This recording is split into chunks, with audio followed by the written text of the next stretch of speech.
Oh, gamers, how's it going? It's me, your boy Waddles. Friendship was ended today with Snapshot 20 W23A instead, and super happy about this one. We have Friendship with Minecraft 1.16 pre-release 1. Big day, big day. Today, on June 4th, 2020, I did not see this coming, but Minecraft 1.16 pre-release 1 released. That means we are very close to the Nether update, and I'm very happy about that. If you couldn't tell, I'm pretty excited. Today, we're going to break down this pre-release, talk about everything that's in it, talk about pre-releases a little bit, and talk about things going forward. If you enjoyed today's video, you know what to do. There's a like button down below this video. Turn it blue. Make sure you hit it and subscribe as well. Don't forget about the bells. 500k club merch, by the way, it's still coming soon. Keep your eyes out for it. It's been a long road. Well, actually kind of not. Minecraft 1.16 Snapshot started about 4 months ago now, and here we are with pre-release 1. In this pre-release, we have some changes to the bucket, a small villager change, a couple new game rules, and a change to the Zombified Piglin. We also have the addition of some data pack stuff and some graphical stuff. Today, we start with the data pack stuff. So, over here in the Create a New World menu, take a look at this toggle right here. In earlier snapshots, this was an oddly empty space. It is now filled by the Data Packs button. If we press this button, we get a menu that looks like the Resource Pack menu. You can now load a data pack before you even load a world, which is really big. If you saw my video about a game mode that makes you start in the Nether, well, that's probably not coming to Minecraft, unfortunately, but I'm sure it could be done with a data pack, and now you could actually drop that data pack into your world before you even load the world, so you would literally, actually, genuinely start in the Nether.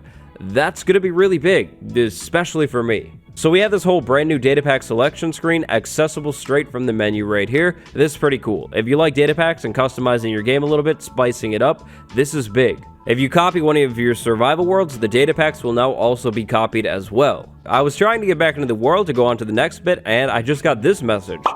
This is new. I never got this before. So a pre-release is a snapshot experimental version. Pre-release experimental version. This is a big warning saying, hey, the game might not work.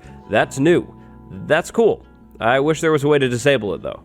Bad news, that old world, you remember it from the intro? It's toast. There's a really big crash in the snapshot. I can't get back into that world. Every time I try and get back into that world, the game crashes. Right after that warning message that I just showed you. Kind of ironic. Anyways, back to the data pack stuff. Data packs can now add custom recipes to the smithing table. So if you're a data pack creator and you want custom armor in your data pack, well, now you can do that with the smithing table. This is just another change to the smithing table that really makes me think we'll get more smithing table uses down the road. Maybe more armors eventually in future updates. But for now, we'll have to stick with netherite. Not a big deal at all. I don't think anybody's complaining. Minecraft 1.16 Ho update canceled. More like Minecraft 1.16 bucket update. In this pre-release, we have a few new bucket functionalities, capabilities. New bucket move number 1. If we take an empty bucket and use it on water in creative mode, we get a bucket of water in our inventory. Then if we use that same empty bucket on water again, no more bucket of water. We already have one in our inventory. The game knows that, and it's not going to overload our inventory with buckets of water now. That's good.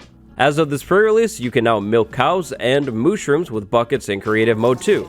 Okay, yep, still Minecraft 1.16 Ho update. That's it for the bucket changes. This next change is kind of like a bucket change though, but at the same time it's not, because a bowl isn't really a bucket. In this pre-release, you'll be able to get stew from mushrooms in creative mode now too. So, flour, and then bowl, and boom, suspicious stew. We can also get mushroom stew too. If a villager is struck by lightning and turned into a witch, that witch will no longer despawn in this pre-release. 2 brand new game rules made it into Minecraft in this snapshot. The first game rule is game rule Universal Anger. By default, this game rule is going to be off. But if I were to turn this game rule on and I had a friend in this world, and then I made a Zombified Piglin mad, that Zombified Piglin would be mad at both of us. With this game rule turned on, mobs have Universal Anger. If you have a neutral mob, so something like a Zombified Piglin, and it's mad at one person, it's gonna be mad at everybody. Game rule number 2, game rule forgive dead players. By default, this is going to be enabled. Let's say you disabled this game rule, then went into the Nether, got despawned by a Zombified Piglin, and then went back to the Nether to get your stuff. Well, that Zombified Piglin would still be mad at you if this game rule was disabled. If you disable the forgive dead players game rule, then neutral mobs will not forgive you when they take you out. They'll still be mad at you, so you'll have to be a whole lot more careful. Alongside the addition of those two brand new game rules, we have some Zombified Piglin changes. Zombified Piglins will no longer attack innocent bystanders, unless of course you enable new game rule number 1, the universal anger game rule. Zombified Piglins will now also stop being angry once they take out the player, unless of course you disable new game rule number 2, the forgive dead players game rule. So no huge changes to the Zombified Piglin, but if you like to mess with game rules, definitely some changes you should know about. Last but not least, we actually have another addition in this week's snapshot, but this addition isn't really a gameplay addition. Well, kind of. It affects how things look. We have a brand new graphics setting. The graphics setting is the fabulous graphics setting. Now, throughout this whole video, I've had the fabulous graphics setting on, and I'm gonna keep it 100% real with you guys. I haven't noticed any difference. I don't know. There's an explanation right there on the screen you could see, but I don't know. The things look pretty similar. I did a little bit of testing before this video, looked through glass, looked through stained glass, messed around with translucent objects a little bit, messed with lighting. I don't know. I couldn't really notice anything, but there is a new graphics setting. We're going to continue to run with that graphic setting for the rest of this video. Now, that actually just about does it for the big changes in this pre-release, the big additions. Of course, we have more bug fixes. Now, pre-release. What is a pre-release? Well, a pre-release is still a snapshot, but it's more of a finalized snapshot. Once a game version hits pre-releases, the big features, they are now basically confirmed done. So that means Minecraft 1.16 is kind of pretty much complete, aside from maybe small changes. Usually snapshots drop on Wednesdays, but pre-releases, they don't really have a specific day. They can come out on any day. So basically a pre-release is still a snapshot, but it does mean that the update is probably pretty close to this point. That is really, really big news. Now, unfortunately, there's still no Minecraft 1.16 release date. Now, like I mentioned, pre-releases are usually smaller. I love doing the snapshot showcases, but if a pre-release comes out and only has bug fixes or very minor changes, your boy is actually just going to skip it. I'm not going to make a video on it. It would be kind of a waste of time.